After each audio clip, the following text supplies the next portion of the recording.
Allez, on le rappelle, hein, si vous nous rejoignez là, on est en finale des championnats de France Élite. On est désormais au fleuret. On commence par les hommes et vous le connaissez à l'écran, vous le voyez, vous avez reconnu son nom, son style. Enzo Lefort. Enzo, il est 2 fois champion du monde individuel. Il est champion olympique par équipe, c'était à Tokyo en 2021. Il était aussi médaillé de bronze à Paris en 2024 par équipe. Et médaillé d'argent à Rio en 2016. Effectivement, il a ouais. tous les métaux par équipe. Il lui manque Une quelque chose médaille qu'il va aller individuelle, chercher. ouais. C'est possible. En tout cas, là, il revient fort après un an de blessure, une opération à ses 2 genoux. Il revient en force. C'est sa première compétition depuis plus d'un an.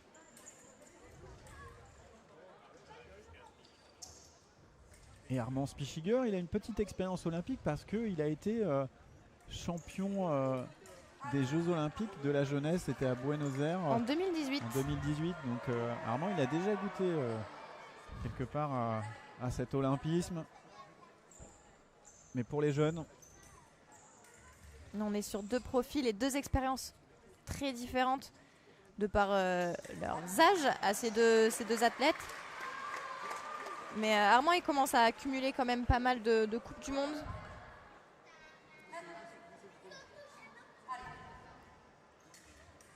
il tire bien Les là. belles parades riposte. Très fort en milieu de piste, Armand Spichiger.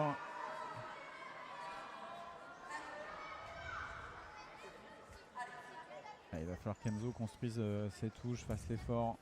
Ça peut pas se jouer en milieu de piste en tout cas.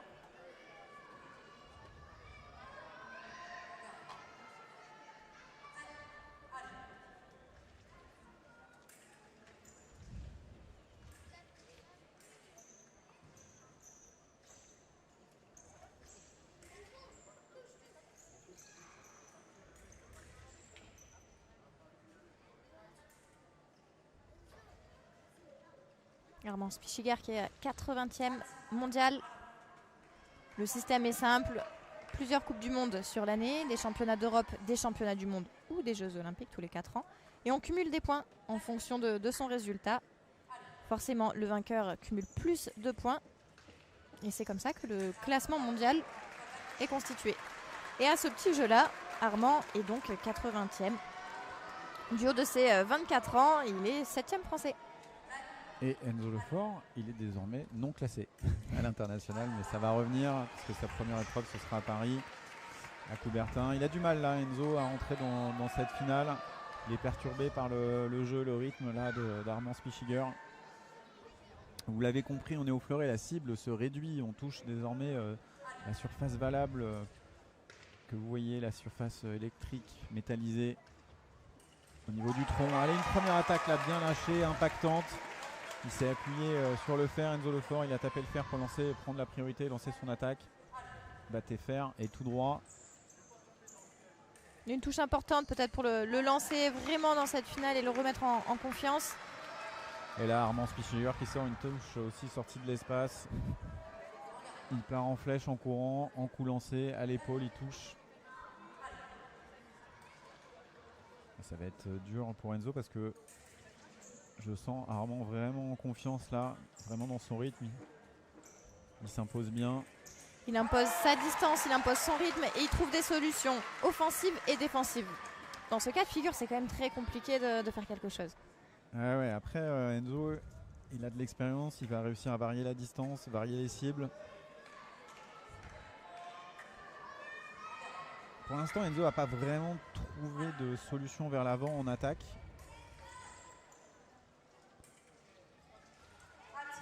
Voilà, à chaque fois, il est un peu bloqué par les feintes de corps ou de main d'Armand Spichiger. Ça bloque la préparation d'attaque d'Enzo, donc il perd un temps. Ouais, alors là, c'est pas ça. C'est pas ça. C'est très peu probable que la touche soit accordée ainsi. Donc vous avez vu le signe de main d'Enzo qui demande à l'arbitre, à Florence Ducarme, d'aller consulter son assistant vidéo où ils ont les replays à vitesse normale et à vitesse ralentie pour qu'elle rejuge la touche, parce que c'est vrai que je suis quand même très sceptique sur sa décision. Pour moi, en tout cas, il n'y a pas de parade de la part d'Armand Spichiger. Il y a plutôt une attaque, une contre-attaque, une remise d'attaque, remise de contre-attaque.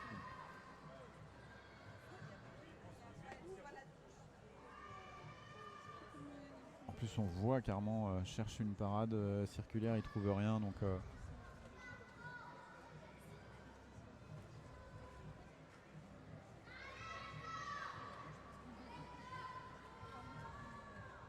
Armand Spichiger qui est coaché par Julien Mertine en bout de piste.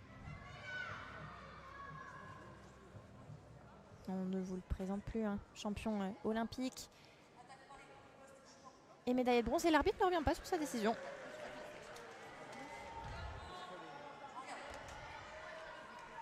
Il y a sûrement eu quelque chose qu'on ne voit pas de notre position, pourquoi pas. Elle a estimé que l'attaque d'Enzo Lefort était pas correcte.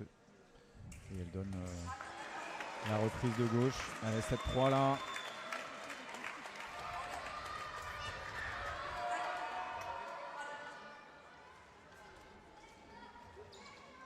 Il est bloqué à chaque fois Enzo. Il défend bien Armand Spichiger.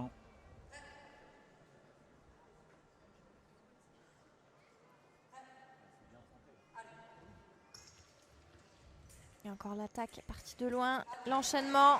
Il est on fire Armand Spichiger là. On le voit encore avec cette parade riposte à l'épaule, dans le dos, en coup lancé. Il ne rate pas grand chose.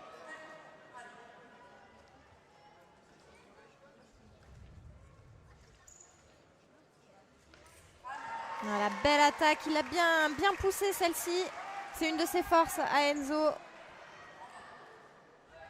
Il a bien fini de pointe.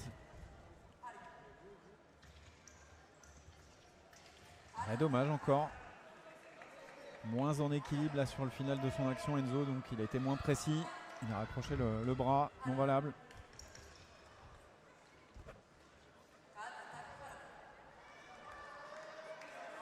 Il s'est retrouvé peut-être un peu trop près là sur cette fin d'action.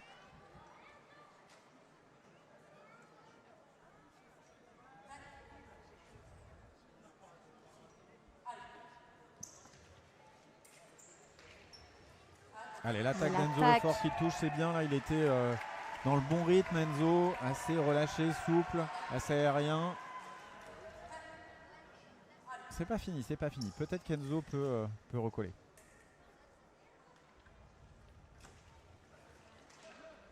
On le voit vraiment posé, comme tu disais tout à l'heure, sans en faire trop. Il est posé, il est calme.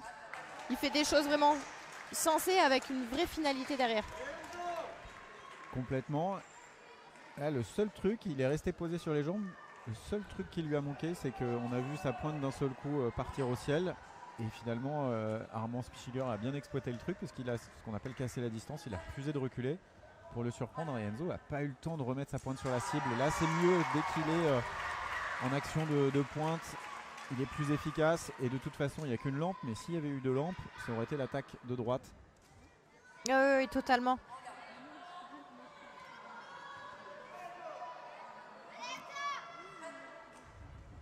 Pas mal de rythme dans cette finale. Vraiment de très belles touches en plus. Il s'en sort bien Armand Spichiger. Il y avait la prise de fer là d'Enzo Lefort pour tenter un coup lancé dans la carte de l'adversaire. Ça touche pas sa plaque même peut-être. Il passe encore Enzo. Il s'est bien défendu. Il est dur à attraper là Armand Spichiger.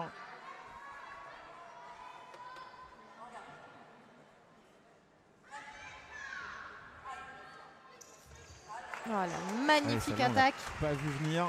Prêt à aller, il arrive à glisser vers l'avant Armand Spichiger. Et à dérouler son attaque.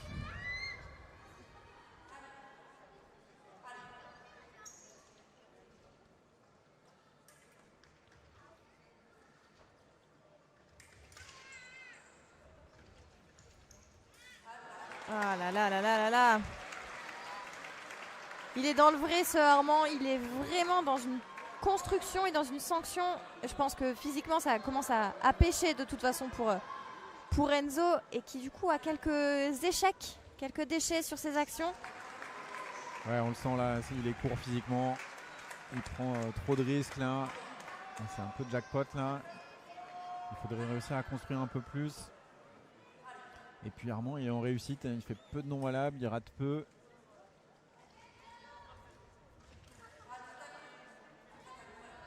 Je pense qu'il a laissé pas mal d'énergie. Il a eu des matchs, des gros matchs. Enzo déjà. Et pour une reprise, il y a laissé des nerfs, de l'énergie. Il a déjà eu un tour de plus ce matin, Enzo Lefort, parce qu'il a tiré un tableau de 64. Donc un 32e de finale. C'est son 6e match de la journée. C'est son 6e match de la journée. Oui, il a tiré ce tableau parce qu'en fait, il arrive non classé. Normalement, les tout meilleurs, dont Enzo fait partie, sont souvent exempts du premier tour. Mais là, il est arrivé non classé. Donc résultat, il a dû faire un match de barrage, si vous voulez, un tableau incomplet.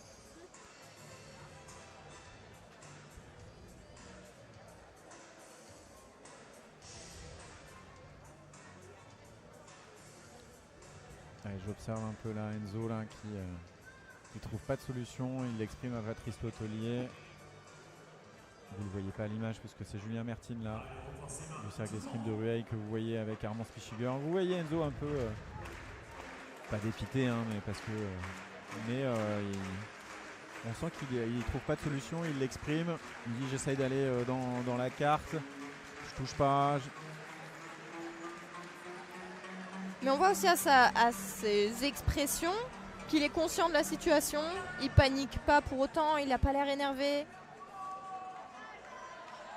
Et c'était vraiment dans la construction et dans la conversation avec son entraîneur, cet échange.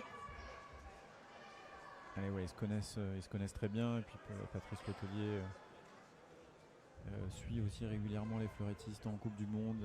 Il est sélectionneur senior au Fleuréum et à ce titre, il est amené à être chef de délégation des Français sur certaines épreuves.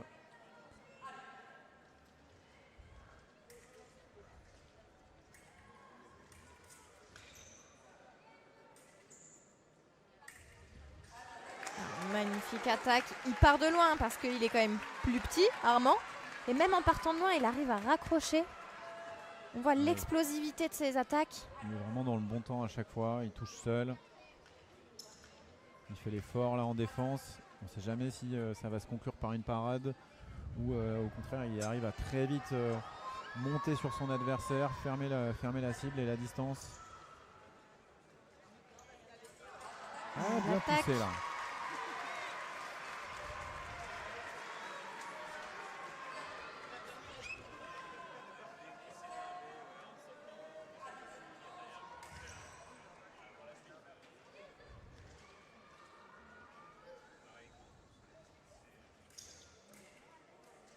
Allez, la dernière riposte. Contre-riposte, et oui, la contre-riposte d'Enzo Lefort. Moi je donne aussi contre-riposte d'Enzo Lefort. Et Armand Spichiger demande la vidéo. J'ai l'impression qu'il estime qu'il a tapé le fer une dernière fois pour reprendre la priorité. Ah, il a peut-être raison. Parce que je vois un geste d'Enzo qui est plutôt en remise. Dernier espoir. Pas facile à analyser. Hein. Bon, elle change. Allez. Et elle change. Armand Spichiger, champion de France. Le Rueillois. La famille Spichiger. Et on va saluer quand même le parcours d'Enzo Lefort. C'est sa première compétition de reprise là, depuis plus d'1 an après ses opérations, sa pause. C'est un super parcours, c'est encourageant pour tout le monde. Aymeric Flo, l'entraîneur national, était là évidemment présent aujourd'hui pour regarder les fleurettistes et avoir un œil attentif sur le retour à la compétition d'Enzo. On est rassuré et plus que rassuré parce que voilà, on l'a vu à très haut niveau. Certes là moins fort, il s'est incliné face à un Armand Spichiger en confiance. Puis il n'a pas démérité sur son parcours, hein. Élimination de Maxime Pottier en demi-finale. Il a eu aussi un match contre Raphaël Savin qui est l'un des tout meilleurs. Donc il a eu un parcours très difficile, Enzo. Élimination aussi de Alexandre Sido, aussi membre régulier du groupe France et de l'équipe de France. Ouais, il y avait Anas Hanan aussi qui s'est arrêté en quart de finale. Là, il est éliminé par Armand Spichfiger 15-8. Et Anas Hanan, c'est aussi l'un des fleurettistes en forme en ce moment. Vice-champion d'Europe. Vice-champion d'Europe. Il a terminé dans les 16 sur la dernière Coupe du Monde à Fukuoka au Japon. Et Armand, il a déroulé aujourd'hui. C'est un beau champion de France. Allez, on va enchaîner avec toujours au fleuret avec les femmes. Oui, la finale entre Eva Lacheret, championne de France en titre, face à elle Alicia Audibert qui a gagné sa demi-finale d'une petite touche face à Garance Roger.